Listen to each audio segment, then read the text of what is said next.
ওঠ থেকে ওরা চলো।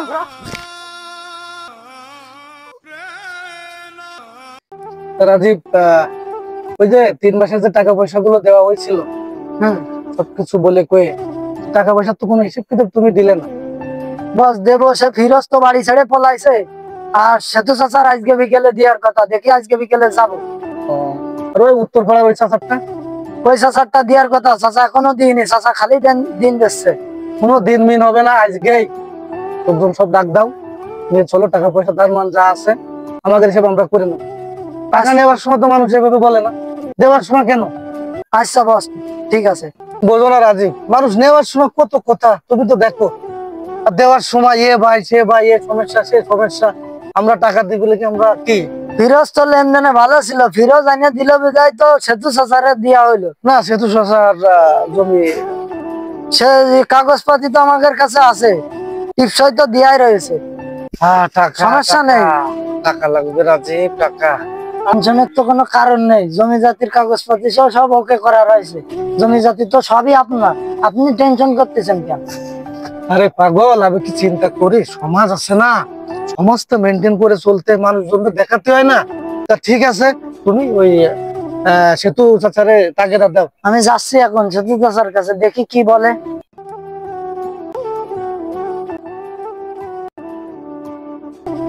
জমির কাগজপত্র বন্ধক রেখে সুদ নিলাম, নিয়ে দান করলাম। দানের অবস্থা তো খুব খারাপ, কি করবানে আমি? চাচা, ও চাচা, আপনারা তো খুঁজে পাওয়া যাচ্ছে না, কি দেখি অবস্থা? বাপ, দানের অবস্থা তো খুব খারাপ, বৃষ্টি বাদলা হয়ে খুব খারাপ অবস্থা। ও সমস্ত কথা কলি হবে না, টাকা নেওয়ার সময় তো এ ধরনের কোনো কথা কননি। এখন ওই কথা কলি কি আমার মহাজন মানবে নাকি? আমার একটু সময় দেওয়া যায় না? আর অত সময় দিতে পারবো না, সময় দেওয়ার কোনো লাইন নেই। বিকেলে মহাজন সব আপনার বাড়ি আসতেছি, টাকাটা গুছাই রাখেন।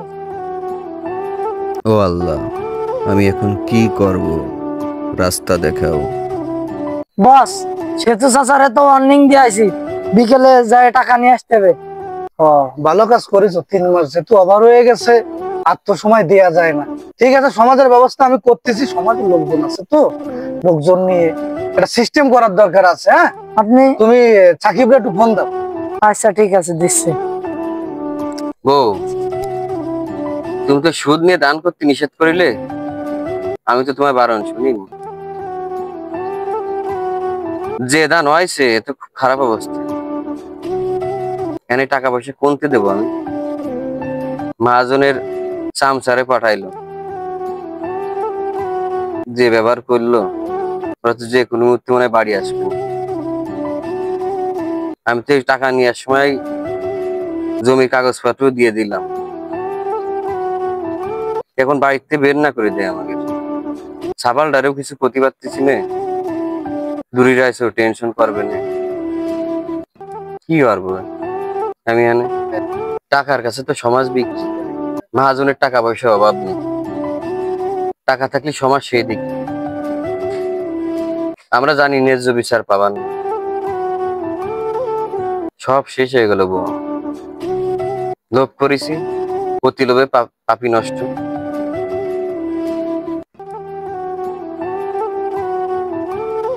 ওয়ালাইকুম আসসালাম। চাচা দেন, টাকা দেন, বসার সময় নেই।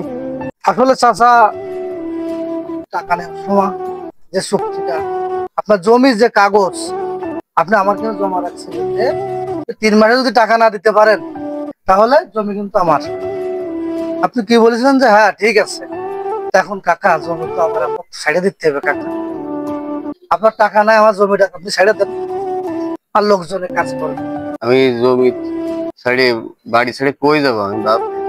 আপনি চলে যান, বের করে দেন, বের করো, হট হট, বের করো, বের করো, হট। এই বাড়ি যেন নেক্সট টাইম না দেখি।